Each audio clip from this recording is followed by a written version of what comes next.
Kami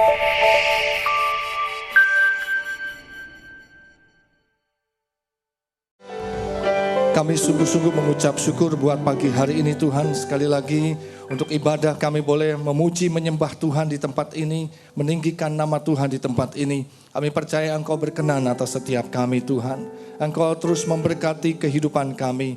Sebentar kami mau membuka hati kami untuk Engkau berbicara lewat hamba-Mu ya Tuhan. Sampaikan apa yang menjadi pesan-pesan-Mu Tuhan. Kami mau menerima sebagaimana Engkau berfirman kepada setiap kami. Kami percaya kami semua pasti diberkati.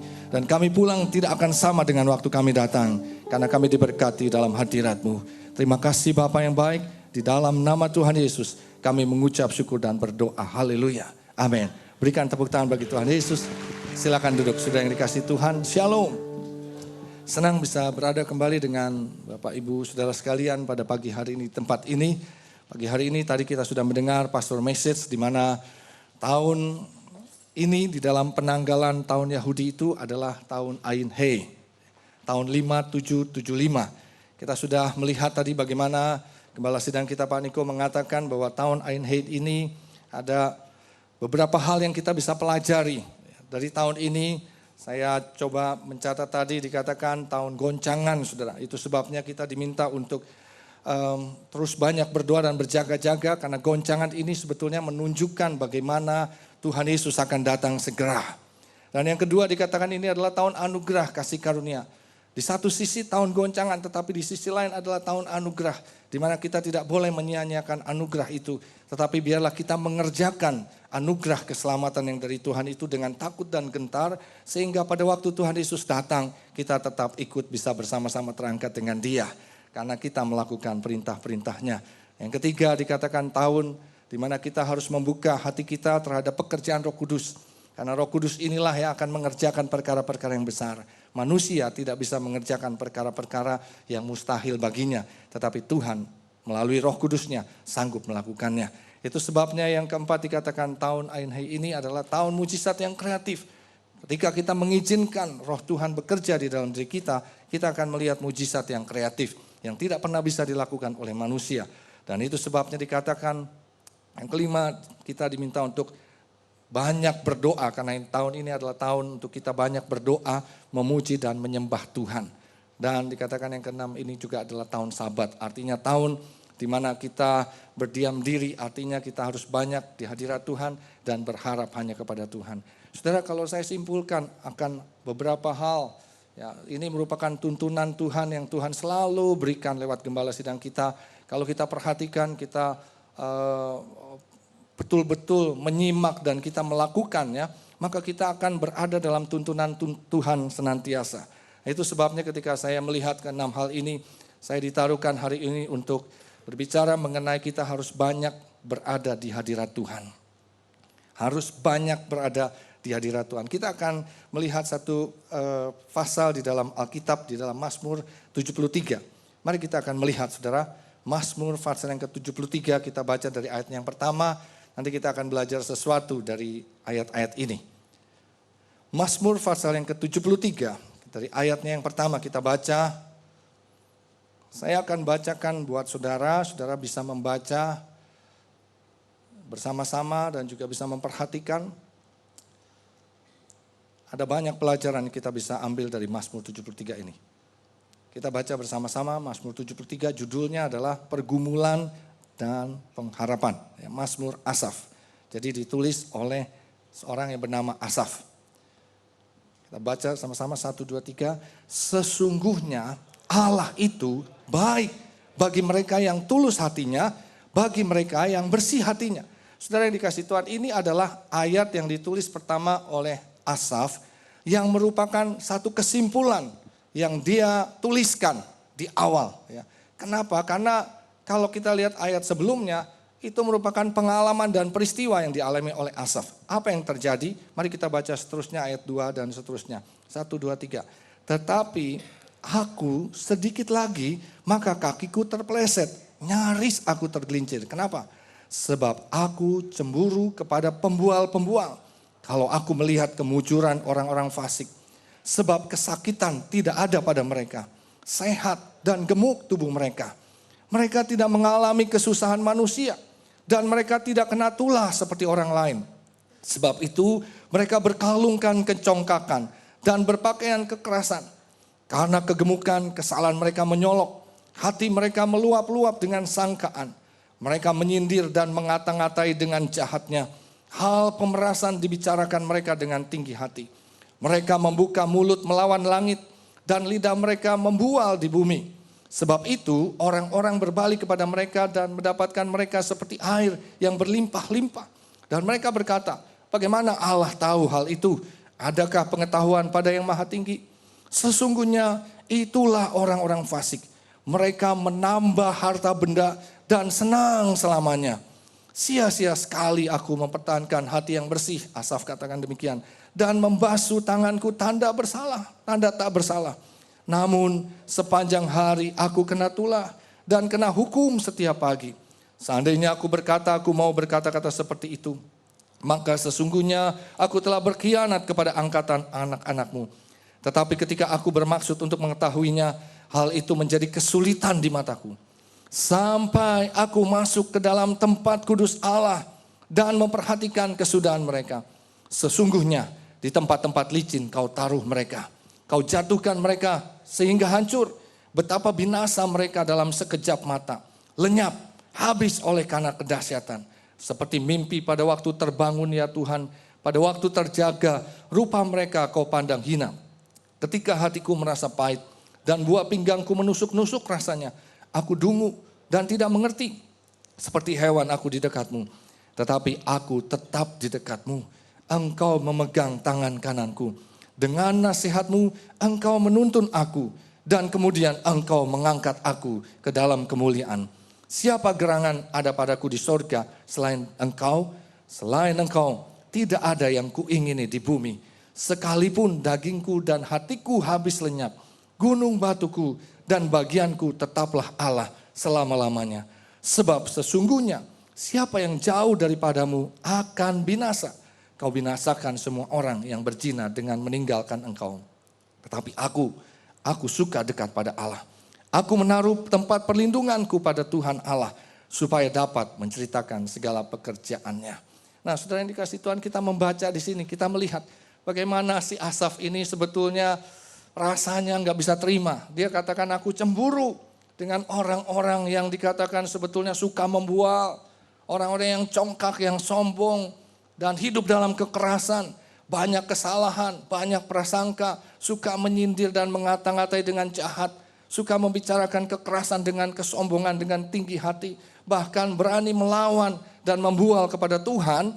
Namun kehidupannya, saudara perhatikan baik-baik, kehidupannya mengalami kemujuran secara manusia, tidak mengalami kesakitan, sehat, gemuk, alias makmur hidup mereka. Tidak mengalami kesusahan manusia dan tidak kena tulah seperti orang lain.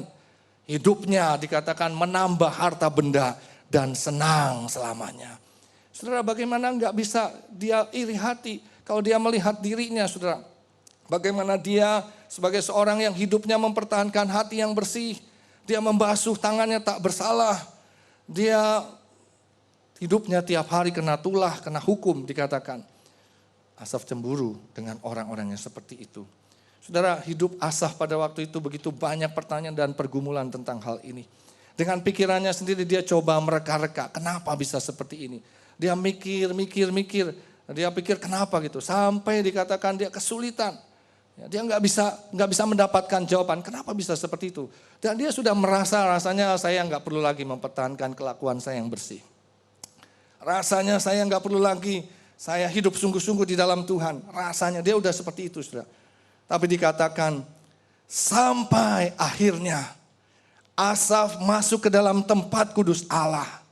Saudara, ketika dia belum masuk ke dalam tempat kudus Allah, dia nggak bisa melihat begitu banyak hal. Saya kira hal ini bukan hanya soal kecemburuan sosial, tetapi bagaimana melihat permasalahan dalam kehidupan kita. Seringkali ketika kita hanya menggunakan akal kita nggak akan bisa menemukan jawaban yang pasti. Apalagi hari-hari ini, saudara. Kita melihat begitu banyak kompleksitas permasalahan yang ada, sehingga kita rasanya nggak bisa seperti matematis. 5 ditambah 2 sama dengan 7, nggak bisa, saudara. 7 dikurangin 5 sama dengan 2, nggak bisa seperti itu. Sepertinya ada hal-hal lain yang kita harus pertimbangkan dan nggak bisa masuk akal kita. Saudara, dikatakan ketika Asaf mulai masuk ke dalam tempat kudus Allah. Justru di sana dia bisa melihat bagaimana keadaan orang-orang tadi itu. Di dalam tempat kudus Allah, Asaf bisa melihat dengan jelas bagaimana posisi dan kondisi orang-orang fasik itu. Dikatakan Tuhan menaruh mereka di tempat-tempat licin. Di mana dia bisa melihat hal itu? Ketika dia masuk dalam tempat kudus Allah. Bahkan dikatakan Asaf sudah bisa melihat kesudahan mereka. Dikatakan mereka akan dijatuhkan Tuhan sehingga hancur. Mereka akan binasa dalam sekejap mata. Mereka akan lenyap dan habis oleh karena kedahsyatan Tuhan. Dan dikatakan rupa mereka akan dipandang hina oleh Tuhan. Di mana dia bisa melihat? Di tempat kudus Allah. Saudara, saya tidak tahu bagaimana dalam kehidupan ini. Tapi saya menyadari, ya, begitu juga tidak terlepas dari hamba-hamba Tuhan. Orang-orang yang melayani dalam kehidupan ini tidak dipungkiri kita juga mengalami, melihat, mungkin mempunyai pikiran yang sama seperti Asaf. Ya, dalam permasalahan-permasalahan yang dihadapi, kenapa begini Tuhan, kenapa begitu, kenapa begini, kenapa enggak begitu. Kadang-kadang kita berpikir, saudara, ada juga pikiran kok orang-orang hidupnya sembrono, kacau balau, tidak mengenal Tuhan, hidup dalam perjinahan, mabuk-mabukan, percabulan, korupsi, curang, penuh dengan dusta, kebohongan, kekerasan, merampas hak orang lain, tidak adil, sombong. Namun hidupnya kita lihat, saudara, enak, baik, kaya, senang, sehat, tidak ada masalah seperti kita, saudara. Sedangkan kita yang udah hidup kudus, mengembalikan persepuluhan dengan setia, melayani dengan sungguh-sungguh, membaca Alkitab tiap hari, hidup jujur, berusaha menerapkan prinsip-prinsip Alkitab dengan baik dan benar. Hidupnya, saudara, relatif susah, banyak masalah. Ini tidak berbicara mengenai hanya orang miskin dan orang kaya saja, saudara. Tapi semua, rasanya kok saya susah sekali. Banyak masalah, kadang penuh dengan banyak sakit penyakit.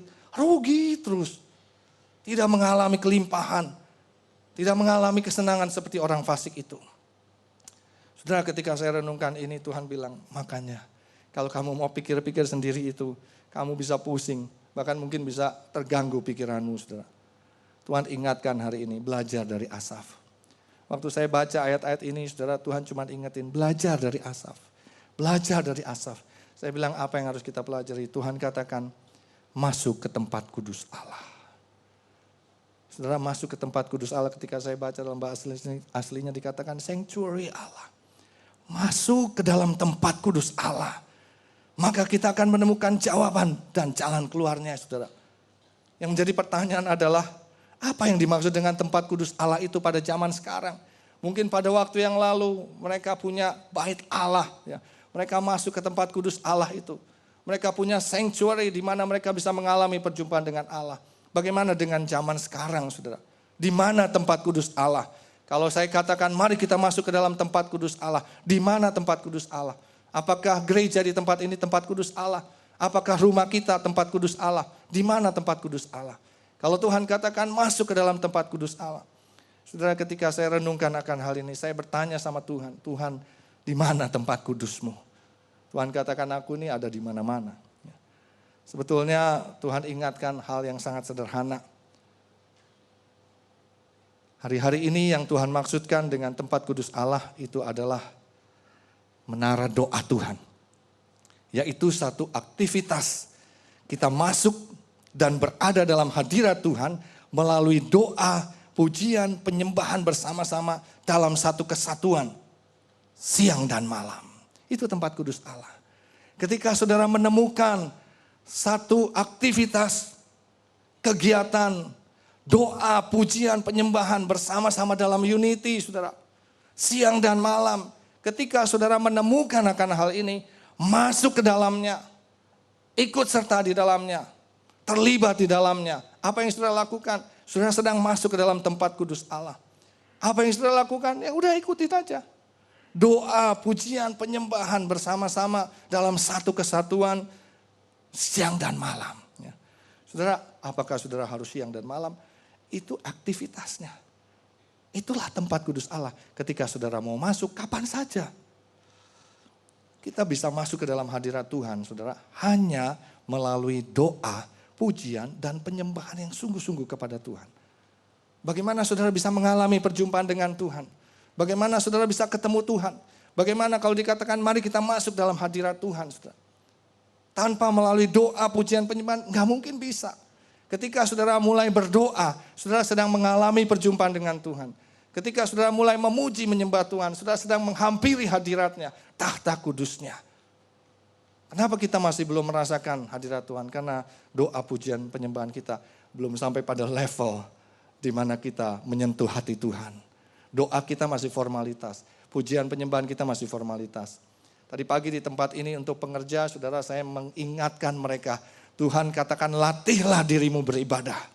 Apa yang dimaksud dengan ibadah? Sederhana, doa, pujian, penyembahan. Tuhan katakan latih dalam doa, pujian, penyembahan.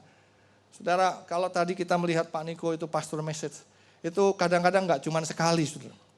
Ya, setelah ngomong, kayaknya ada yang kurang tepat, ulang lagi. Ya. Diulang lagi. Kalau misalnya kita ada presenter yang ditampilkan di sini, kurang bagus, diulang lagi. Saya pernah iklan di radio, saudara, untuk ada satu event dari GBI Icon, saya rekaman, saudara. Waktu rekaman, waktu didengerin, kayaknya Pak kurang semangat. Ya. Kurang greget, ulang lagi, saudara. Ulang lagi. Ya. Penampilan yang kurang, ulang lagi. Kalau saudara melihat film yang ditampilkan, mungkin artis-artis yang ada, atau mungkin pujian yang dinaikkan. Kalau kita lihat bagus, saudara, itu semua karena latihan. Latihan, dilatih. Tanpa latihan gak bisa. Nah, Tuhan ingatkan, tadi pagi khusus untuk pengerja, Tuhan ingatkan kita harus latih itu. Doa kita harus dilatih, pujian penyembahan kita harus dilatih. Kalau doanya lemas-lemas, kita senggol, kita bilang, doanya ulang lagi, ulang. Ya. Masa bilang sama Tuhan, lemas-lemas, pujian penyembahan kita ulang lagi. Kalau misalnya tadi kita nyanyi, karena salibmu ku hidup, kita cuman, karena salibmu, kita bilang, ulang lagi. Ya. Biar sampai menyentuh hati Tuhan. Nah, saudara, kita hanya bisa masuk dalam hadirat Tuhan lewat doa, pujian, penyembahan. Saya berdoa pada hari ini sudah menangkap sesuatu di tempat ini. Kita nggak bisa ketemu Tuhan kalau kita nggak lewat doa, pujian, penyembahan. Atau kecuali ya langsung sudah dikirim ke surga. Ya. Hari ini gone to heaven, langsung. Ya, bisa langsung mungkin ketemu Tuhan. Itu kalau hidupnya benar. Tapi kalau enggak, mungkin enggak ketemu juga. Tapi selama kita di dunia ini, Tuhan ingatkan, ayo masuk ke dalam tempat kudus Tuhan. Banyak berada di hadirat Tuhan. Artinya saudara, kita harus sering-sering berada dalam aktivitas doa, pujian, dan penyembahan. Harus sering-sering. Kenapa saudara? Tuhan katakan begini dalam Yesaya 55 ayat 8 dan 9. Sebab rancanganku bukanlah rancanganmu. Dan jalanmu bukanlah jalanku. Demikianlah firman Tuhan, seperti tingginya langit dari bumi. Demikianlah tingginya jalanku dari jalanmu dan rancanganku dari rancanganmu. Saudara, Tuhan ingatkan, kita nggak boleh so tahu saudara di dunia ini. Nggak boleh so tahu. Kadang-kadang kita berpikir, wah 5 tahun lagi, 10 tahun lagi, 25 tahun lagi. Tuhan katakan, kalau aku tiup, hilang semuanya. Ya. Itu sebabnya Tuhan katakan banyak masuk ke dalam tempat kudus Tuhan. Supaya kita bisa menyatukan hati. Supaya kita bisa mengerti hati Tuhan. Bagaimana caranya yang tadi itu lewat doa, pujian, penyembahan. Kita bisa menyatukan hati kita. Frekuensi kita, Roh Kudus yang ada dalam diri kita, itu bisa nyambung dengan Tuhan. Roma 11 ayat 33 sampai 34 katakan begini. Kenapa kita harus banyak masuk dalam hadirat Tuhan?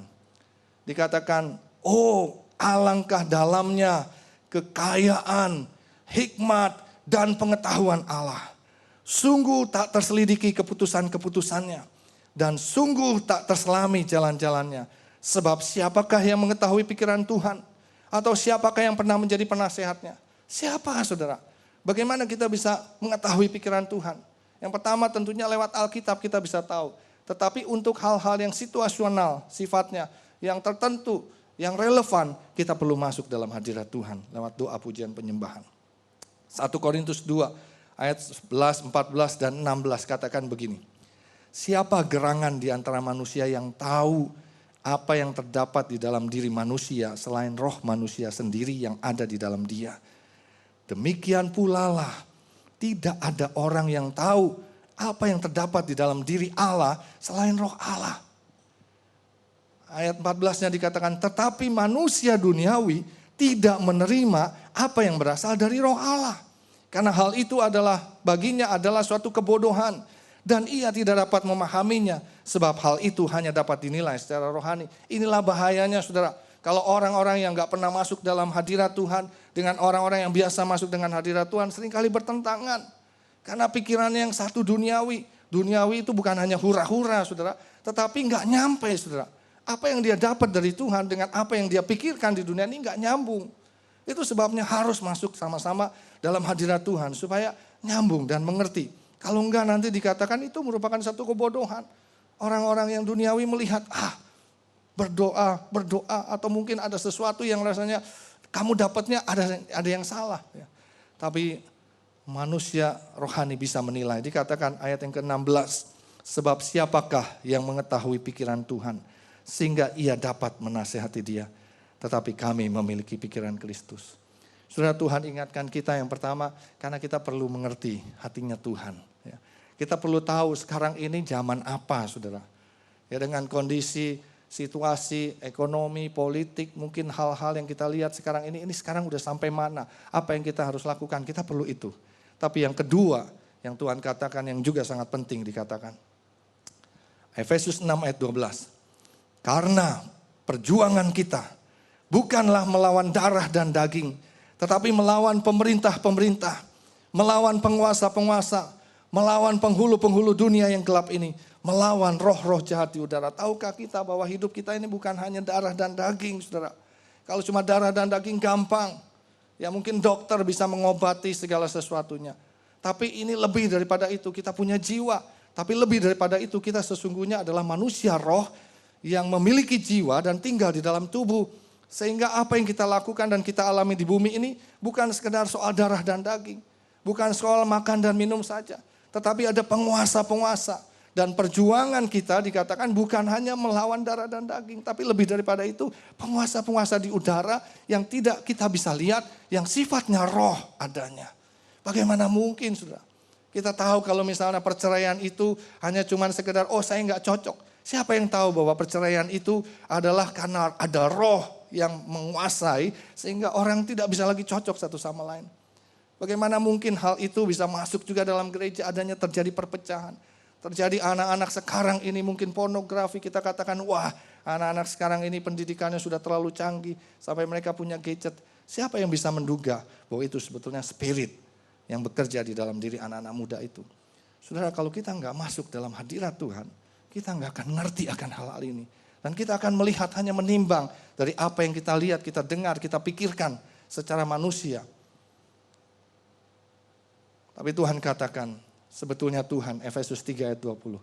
Dia sanggup mengerjakan lebih daripada apa yang kita bisa pikirkan dan doakan, saudara. Bahkan 1 Korintus 2 ayat 9 katakan, apa yang belum pernah dilihat oleh mata, belum pernah didengar oleh telinga, belum pernah timbul dalam hati, itu yang disediakan Tuhan buat kita. Saudara, bagaimana mungkin kalau kita hanya bisa berjalan dengan pikiran, perasaan, kehendak kita, dengan kekuatan kita bisa menghasilkan perkara-perkara yang belum pernah kita lihat, belum pernah kita dengar, belum pernah timbul dalam hati kita. Itu mustahil. Kita hanya bisa hitung-hitungan dengan akal kita. Tapi ketika kita masuk ke dalam tempat kudus Allah, kita mendapatkan tuntunan dan pimpinan Tuhan, saudara, kita sepertinya gak masuk akal. Tapi ketika kita tahu ini adalah tuntunan Tuhan dan kita lakukan, maka hasilnya itu yang dikatakan belum pernah kita lihat, belum pernah kita dengar, belum pernah timbul dalam hati kita. Dan Tuhan ingatkan saya dalam Matius 5 ayat 3, ketika saya mempersiapkan hal ini, Tuhan katakan ini diperlukan satu kerendahan hati. Satu kerendahan hati yang mengakui. Seperti Matius 5 ayat 3, Yesus sendiri berkata begini, berbahagialah orang yang miskin di hadapan Allah. Karena merekalah yang empunya kerajaan sorga. Saudara, pengertian miskin di hadapan Allah ini bukan yang gak punya duit, yang gak punya makanan. Tuhan katakan yang miskin di hadapan Allah adalah ketika dia berhadapan dengan Allah. Dia berkata, Tuhan saya ini dibandingin engkau gak ada apa-apanya Tuhan. Saya ini miskin. Kita boleh berkata mungkin kita punya kedudukan yang tinggi, uang yang banyak, harta benda yang banyak. Tapi kalau kita bisa berkata, Tuhan dibandingkan engkau enggak ada apa-apanya. Kita adalah orang yang miskin di hadapan Allah, saudara. Dan Tuhan katakan orang yang seperti itulah yang empunya kerajaan Allah. Saya diingatkan saudara, kenapa Daud menjadi orang yang berkenan kepada Tuhan. Kalau saudara baca Mazmur 119 ayat 164, dikatakan Daud itu 7 kali dalam sehari dia masuk ke tempat kudus Tuhan. Wah, saya bilang Tuhan, saya mau coba atur 7 kali dalam sehari masuk ke dalam tempat kudus Tuhan. Artinya saya masuk ke dalam satu aktivitas kegiatan doa, pujian, penyembahan kepada Tuhan yang sungguh-sungguh bersama-sama, bukan hanya sendiri saudara. Bersama-sama saya ingin masuk ke dalam hadirat Tuhan 7 kali dalam sehari. Kalau saya hitung-hitung saudara, jam 6 pagi dia masuk, jam 9 pagi dia masuk lagi, jam 12 siang dia masuk, jam 3 siang dia masuk, jam 6 sore dia masuk, jam 9 malam dia masuk, jam 12 malam dia masuk. Lalu dia bilang, Tuhan saya tidur dulu ya, besok pagi saya bangun lagi. Tidak dikasih tahu berapa lama dia masuk ke dalam tempat kudus Tuhan. Dan itu tidak menjadi masalah bagi Tuhan mau berapa lama. Tapi yang penting adalah ketika kita bisa masuk ke dalam tempat kudus Tuhan. Sudah ada banyak orang gak suka berdoa. Gak suka memuji menyembah Tuhan. Saya gak nyalakan juga. Kenapa? Karena ketika dia masuk dalam aktivitas doa pujian penyembahan melempem. Bikin ngantuk saudara. Jadi orang bilang aduh ngapain. Apalagi namanya doa semalam suntuk. Jadi sindiran saudara. Doa semalam tuh suntuk banget katanya begitu. Padahal maksudnya adalah doa terus menerus. Hari ini saya berdoa saudara. Saya sedang membangkitkan api doa pujian penyembahan yang Tuhan taruhkan dalam hati saya. Betul saudara. Saya lagi coba membangun rumah-rumah doa, tempat-tempat doa.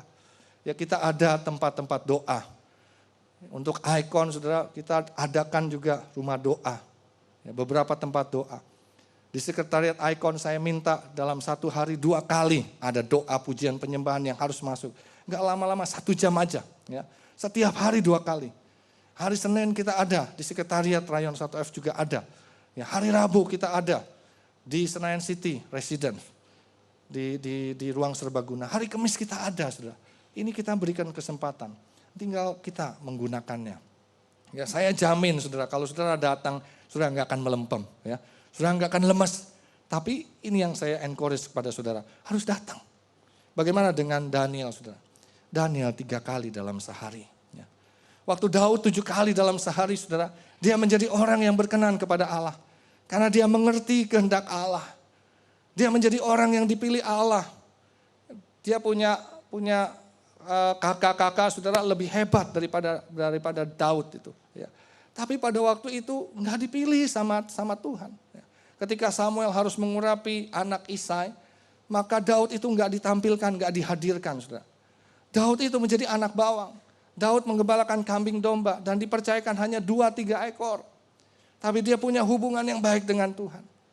7 kali dalam sehari dia bisa masuk dalam hadirat Tuhan. Tuhan kenal dia saudara.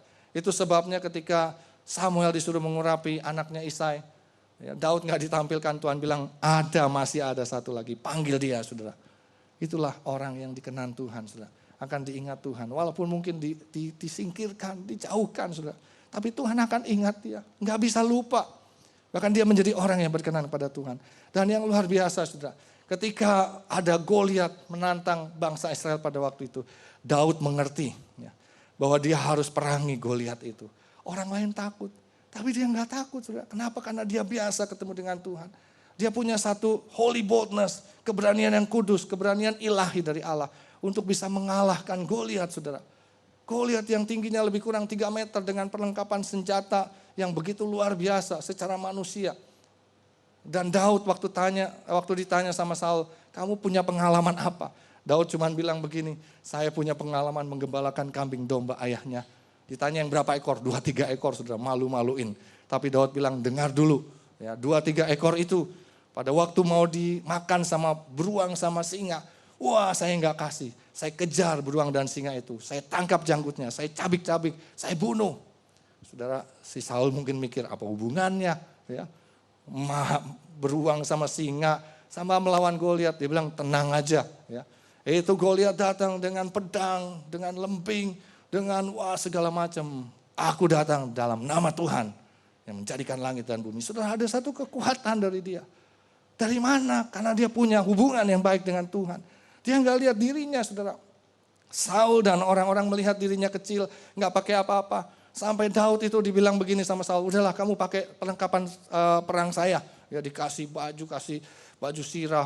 Waktu dia pakai keberatan, saudara. Karena dia kecil, dia nggak bisa jalan. Dia bilang nggak usah pakai ini. Wah, berani-beranian. Saya merasakan bagaimana Saul itu mengizinkan Daud karena dia pikir begini, anak bukan, tetangga bukan, ya, kenalan bukan, keponakan juga bukan, ya silakanlah. Ya silakan. Ternyata dia menang. Kenapa bisa seperti itu? Ada hubungan dengan Tuhan. Saya merenungkan bagaimana Daniel 3 kali dalam sehari, saudara, masuk ke dalam tempat kudus Allah. Kalau saudara baca Daniel 3 kali dalam sehari, masuk ke dalam tempat kudus Allah. Ngapain, saudara? Doa, memuji, menyembah Tuhan. Daniel 6 ayat 11 dikatakan demikian. Apa yang terjadi dengan Daniel? Dia menjadi orang yang berhikmat. 3 kali dalam sehari. Dia menjadi orang yang begitu pandai, begitu berhikmat. Sampai dia menjadi orang yang pemimpin di Babel pada waktu itu. Dan yang luar biasa, dia masuk ke gua singa. Nggak ada ketakutan sedikit pun, saudara. Nggak ada ketakutan. Kenapa bisa seperti itu? Dia mengalami masalah yang luar biasa. Dia difitnah. Tapi dia masuk ke dalam gua singa. Dia nggak ketakutan. Bahkan singa-singa bersahabat dengan dia. Tuhan ingatkan ini. Mungkin Tuhan tidak menuntut kita 3 kali, 7 kali dalam sehari, saudara. Tapi saya berdoa, kalau saudara bisa lakukan seminggu sekali aja. Ya. Seminggu sekali aja. Sebagai jemaat mungkin seperti itu. Datang, masuk hadirat Tuhan. Nanti saudara, bagaimana saudara bisa mendapatkan tuntunan Tuhan, pimpinan Tuhan? Oh, itu dia mesti dialamin sendiri. Karena ketika saudara masuk dalam doa, pujian penyembahan, tiba-tiba saudara bisa diingatkan. Ya, bisa masalah saudara. Saya kasih contoh, saudara. Pada waktu kemarin ini ada pemilihan ketua DPR, MPR, saudara ya, atau RUU, pilkada. Wah, kita tahu dah. Itu doanya mengarahkan semua. Ya. RUU pilkada diarahkan supaya langsung gitu. Ini kalau saya perhatikan anak-anak Tuhan, hamba-hamba Tuhan arahkannya ke sana. Tapi yang terjadi apa, saudara? Tidak langsung. Tua DPR, kita doa. Akhirnya yang terjadi apa lagi? Ya. Ketua MPR kita doa. Saya tahu, saudara, itu doanya tuh walaupun doa, tapi hatinya menuju kepada, kalau bisa, yang ini. Tapi kenyataannya semua nggak sesuai dengan apa yang kita doakan. Tuhan ingatkan, itulah. Kalau kamu cuma asal doa, nggak ngerti akan hatiku, kata Tuhan. Jadinya begitu, saudara. Kalau nggak kecewa, kita bagus, saudara. Tapi berapa banyak yang hasilnya kecewa. Saya berdoa buat mama saya untuk kesembuhan. Nggak sembuh, saudara. Sampai dia dipanggil Tuhan, nggak sembuh. Kalau misalnya saya nggak masuk tempat kudus Tuhan, saya mesti kecewa. Ngapain saya melayani Tuhan seperti itu? Mana kuasa Tuhan? Kalau kita cuma berdoa seperti itu, saudara, kita akan kecewa. Tapi kalau kita masuk tempat kudus Tuhan. Saudara, setiap kali kalau saya berdoa untuk ya RUU pilkada atau DPR, MPR, kita masuk tempat kudus Tuhan. Tuhan ngomong terakhir, saudara. Tuhan bilang begini, siapa yang bilang hasil ini nggak bagus? Saya kaget, saudara. Ya mungkin orang-orang kali Tuhan. Kamu bilang apa? Saya bilang, saya nggak berani bilang hasil ini nggak bagus. Karena saya sudah doain Tuhan. Kalau memang hasil ini yang terbaik. Tuhan bilang, aku yang menetapkan. Bagian kamu sekarang adalah mendoakan mereka. Mengawal mereka dalam doa. Saudara, waktu itu saya ingat betul di Senayan City waktu kita berdoa. Saya sampaikan akan hal ini. Ini barusan, ya itulah sebabnya kalau kita masuk dalam tempat kudus Tuhan kita bisa tahu itu. Ini barusan Tuhan ngomong. Kita harus bersyukur. Karena pada waktu itu baru diputuskan. Waktu saya tanya apa keputusannya. Ini Pak, saya bilang kita harus bersyukur hari ini. Ketika kita bersyukur, saudara, saya bilang kita bersyukur, Tuhan terima kasih buat keputusan ini. Kita nggak tahu, kita nggak ngerti, saudara. Maaf, saya mesti ngomong begini. Orang-orang yang mungkin sok tahu dengan situasi politik, dia bisa bikin begini-begini. Saya bilang saya nggak ngerti itu. Tapi yang saya tahu Tuhan bilang ini semua baik. Bagian kita adalah berdoa.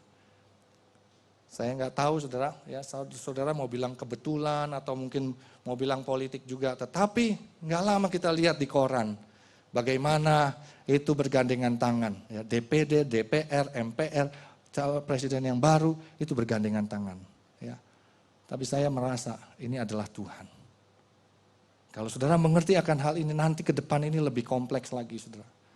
Sebagai gembala di tempat ini saya hanya pengen gitu. Ya. Jangan ngalamin hal-hal yang gak baik, gara-gara kita gak masuk ke dalam tempat kudus Allah. Tapi biarlah kita masuk ke tempat kudus Allah. Bagaimana caranya? Sederhana, saudara. Ambil waktu, pergi. Saudara mau pergi ke Sentul, Menara Doa yang di Sentul, 24 jam di sana. Ya ada yang, aduh saya nggak bisa pagi-pagi Pak, siang juga nggak bisa, malam nggak bisa. Tengah malam boleh, mau subuh-subuh di sana boleh. Datang ke Sentul saudara, lantai 12 di Sentul SICC. Lantai di sana, saudara ikut doa di sana. Ngapain Pak di sana? Ikut doa aja. Berada di dalam tempat kudus Allah. Kan tadi kita baca Asaf nggak bilang ketika saya berdoa di dalam tempat kudus Allah. Enggak, dia bilang ketika aku masuk ke tempat kudus Allah. Saudara nanti Tuhan akan bicara banyak hal. Tentang keluarga, tentang bisnis saudara. Ya, tentang pelayanan kita, banyak sekali saudara. Pokoknya cari waktu ini untuk saudara datang ke sana. Nah kalau saudara mengerti akan hal ini, kita akan menjadi orang yang peka. Tidak akan keliru saudara, atau ikut-ikutan dengan arus dunia. Saya mau katakan Tuhan berbicara ketika kita berdoa, memuji dan menyembah Tuhan. Ya.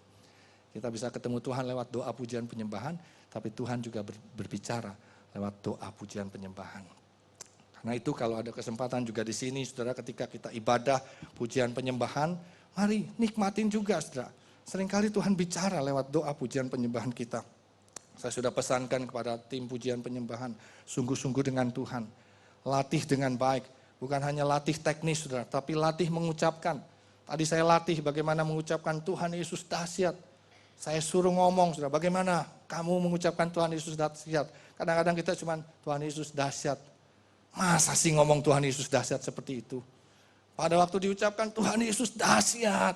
Saya bilang kalau kamu berdoa begitu ngomongnya, memuji menyembah Tuhan begitu ngomongnya, wah kita semua akan dibangkitkan. Itu sebabnya hari ini mungkin hanya baru awal permulaan kita. Tapi saya berdoa awal ini adalah awal yang baik. Supaya ke depan kita boleh mengalami hal-hal yang indah. Saudara ketika Asaf masuk ke dalam tempat kudus Tuhan, dia mengerti ya. Dia akhirnya tahu bahwa hanya Tuhan yang saya ingini. Dia bisa melihat orang yang jauh dari Tuhan dan meninggalkan Tuhan itu akan binasa. Jadi dia nggak berani saudara jauh-jauh dari Tuhan. Tadinya dia mau tinggalin Tuhan, nggak jadi karena dia bisa lihat di sana.